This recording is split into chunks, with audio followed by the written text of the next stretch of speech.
नमस्कार, मैं समर के मुखर्जी और आप देख रहे हैं डीजी फिल्मिंग। आज बात करेंगे फिल्मों के क्रेडिट्स के बारे में।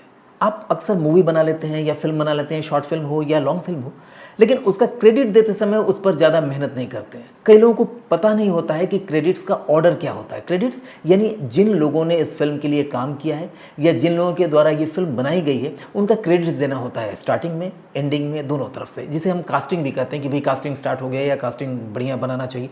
तो इन चीज़ों के लिए जो क्रेडिट का ऑर्डर होता है उसके बारे में मैक्सिमम लोगों को पता नहीं होता है। ये कितने तरह के कास्टिंग होते हैं, कितने तरह के क्रेडिट्स देने का तरीके होते हैं, उसके बारे में भी बहुत कम लोगों को जानकारी है। तो ये वीडियो बहुत इंपॉर्टेंट होने वाला है आपके लिए। इसे सेव करके रखिए, कहीं ना कहीं इसकी ज़रूरत आपको पड़ेगी ही पड़ेगी।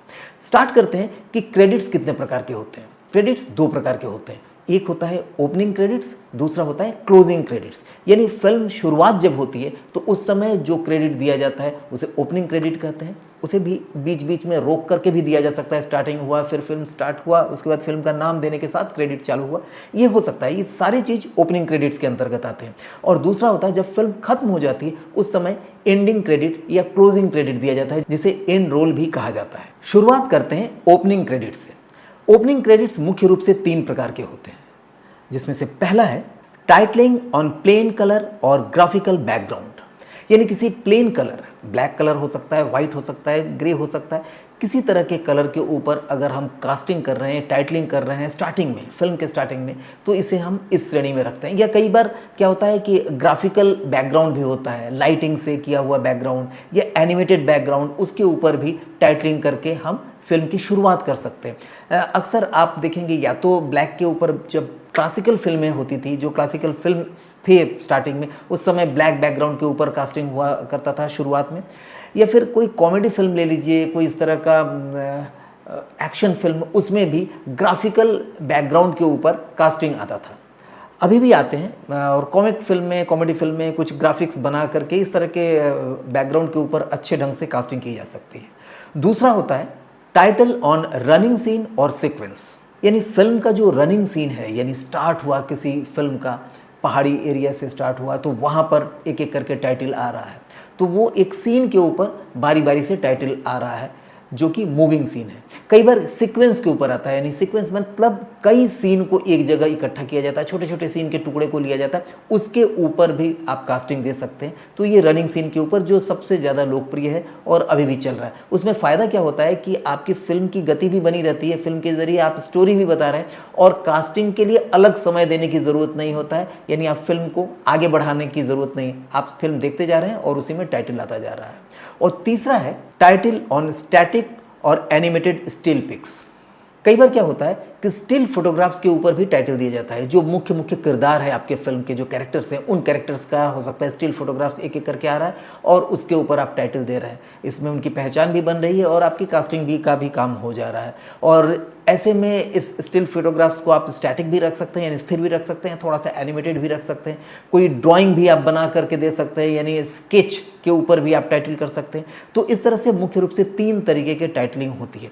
और अब बात करते हैं क्रेडिट सीक्वेंस या ऑर्डर ऑफ क्रेडिट्स, कि किस ऑर्डर में क्रेडिट्स को दिया जाए। जब आप ओपनिंग क्रेडिट्स बना रहे होते हैं तो किस ऑर्डर में वो आना चाहिए। देखिए, ये एक स्टैंडर्ड मेथड बनाया गया है, चाहे किसी भी भाषा की फिल्म ले लिया जाए तो उसमें एक स्टैंडर्डाइज्ड किया गया है कि इसी सीक्वेंस में आपको क्रेडिट देना होगा।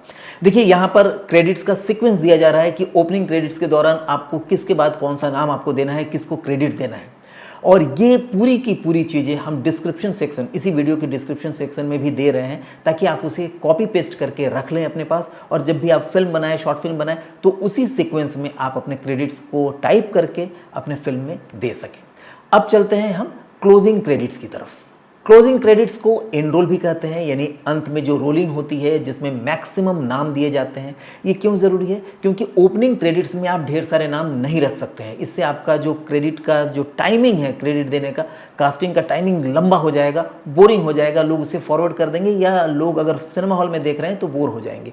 तो इसके लिए जो छोटे बड़े जितने बाकी लोग हैं, क्योंकि एक फिल्म को बनाने में बहुत सारे लोगों की ज़रूरत होती है, बहुत सारे लोगों का उसमें काम होता है, बहुत सारे लोग उसके लिए सहयोगी होते हैं, तो उन सब का नाम ओपनिंग क्रेडिट्स में दे पाना संभव नहीं होता है। इसलिए उन सभी नामों को एक बार फिर से जो मुख्य लोग हैं उनके साथ जोड़ करके एंड में एंड रोल के ज़रिए दिया जाता है, क्योंकि उसमें हम जब रोलिंग करते हैं तो वो छोटे छोटे अक्षर होते हैं, तो इसलिए कम समय में हम ढेर सारे नाम को दे सकते हैं और किसी को भी ये मलाल नहीं रहता है कि भाई उसका नाम फिल्म में नहीं दिया गया है। इसके लिए एंड रोल का चलन चला है और ये ज़रूरी भी है। ये भी मुख्य रूप से 3 तरीके का एंड रोल होता है। या एंड रोल, या जिसे क्लोजिंग कास्टिंग कहते हैं, क्लोजिंग टाइटलिंग कहते हैं, क्लोजिंग क्रेडिट्स कहते हैं, ये 3 तरीके का मुख्य रूप से होता है।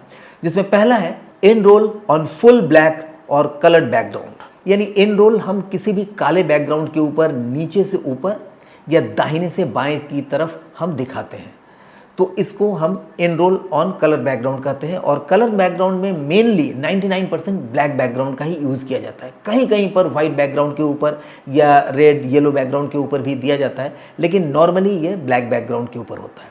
दूसरा है and roll on half screen. देखिए, अक्सर इस चीज़ का चलन चला है कि फिल्म के अंत में एक गाना दिया जाता है, या BTS दिखाया जाता है, बिहाइंड द सीन को शूट करके दिखाया जाता है, या कोई मेन कंक्लूज़न जो है फिल्म का कंक्लूज़न दिया जाता है। उसी दौरान हाफ स्क्रीन पर वो कंक्लूज़न गाना या BTS दिखाया जा रहा है और साइड में हाफ स्क्रीन पर हम टाइटल को देते हैं, यानी एंड रोल को देते हैं। तो ये भी एक स्टाइल है, इसका बहुत ज़्यादा प्रयोग होता है आजकल तो। और तीसरा है मोशन ग्राफिक क्लोजिंग टाइटल, जिसमें हम एंड रोल न दे करके मोशन ग्राफिक्स के जरिए एक एक पैराग्राफ को अलग अलग ढंग से मोशन ग्राफिक के जरिए एनिमेट करके देते हैं। पैराग्राफ का मतलब है एक एक सेट, यानी अगर हम असिस्टेंट की बात कर रहे हैं तो सारे असिस्टेंट का नाम एक सेट में आ गया, सारे डायरेक्टर का असिस्टेंट हो गया, इसी तरह से सिनेमाटोग्राफर के असिस्टेंट को एक साथ दे दिए, जो स्पॉट बॉयज़ हैं उनके सेट को अलग से बना दिए। सारे सेट्स को अलग अलग बना कर, इसमें क्या होता है फ़ायदा कि आप प्रॉपर वे से उसे पढ़ पाते हैं और उसके फ़ायदे उनको मिलता है जो इस फिल्म में काम किए हैं।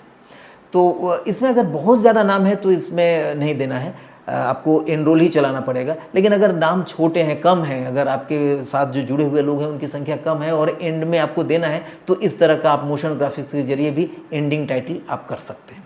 तो इसमें भी जो सीक्वेंस है वो सीक्वेंस देखिए यहाँ पर मैं दे रहा हूँ कि किस सीक्वेंस में आपको एनरोल देना है। ये भी आपको पूरे का पूरा एनरोल आपको हमारे डिस्क्रिप्शन सेक्शन में मिल जाएगा, उसे भी आप कॉपी पेस्ट करके रख लीजिए या इस वीडियो को सेव कर लीजिए ताकि आपको जब ज़रूरत हो आप इसका प्रयोग कर सके, इसका लाभ उठा सके।